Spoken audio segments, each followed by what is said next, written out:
చెప్పండి బుల్ గారు. వారణాసి సినిమాలో నటించినందుకు మీకు ఎలా అనిపిస్తుంది? నేను ఇంతకుముందు బాహుబలిలో కూడా చేశానండి. మళ్ళీ రాజమౌళి గారితో గ్లోబల్ ఆడియన్స్ కి పరిచయం అవడం చాలా సంతోషంగా ఉండడం. ఇక హాలీవుడ్ ఆఫర్లు కూడా వస్తాయని ఎక్స్పెక్ట్ చేస్తున్నాను. వీడప్పుడే బీబీసీ రేంజ్ లో ఊహించుకుంటున్నాడు మామా. షూటింగ్ అవ్వని మామా, తెలుస్తుందిలే. స్టోరీ లీక్ చేస్తానేమో అని డైరెక్టర్ గారు నాకు పాస్పోర్ట్ ఇవ్వలేదండి. ఎన్టీఆర్ చెప్పతో కొట్టాడు, రామ్ మైక్ తో కొట్టాడు. అయినా చంపడెబ్బలకు నా ఎక్స్ప్రెషన్ బాగుందంటే ఓపిక పట్ట. కానీ సినిమా అయిపోయిగానే బయటికి తోసేశారు. నువ్వు ఇంకా నయం మామ, నన్ను షూటింగ్ అయిపోయిగానే కోసుకూర వండేద్దాం అనుకున్నారు. ఎలాగోలా తప్పించుకున్నా. వాడి బాధే చూడలేకపోతున్నాం మామ. రాణా కొట్టిన దెబ్బకి ముక్కు పచ్చడయింది. పాపం ఇంకా మానలేదు. గ్లోబల్ ఆడియన్స్ కి ఏం చెప్తారు? Watch globe trotting action adventure in cinemas near you in summer 2027. Ramachandra Prabhu, వీడి ఓవర్ యాక్షన్ తట్టుకోలేకపోతున్నా. ఏమైనా చేయి మామా.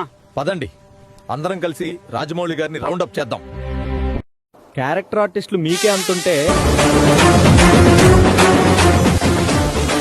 మెయిన్ హీరో నాకెంత ఉండాలరా?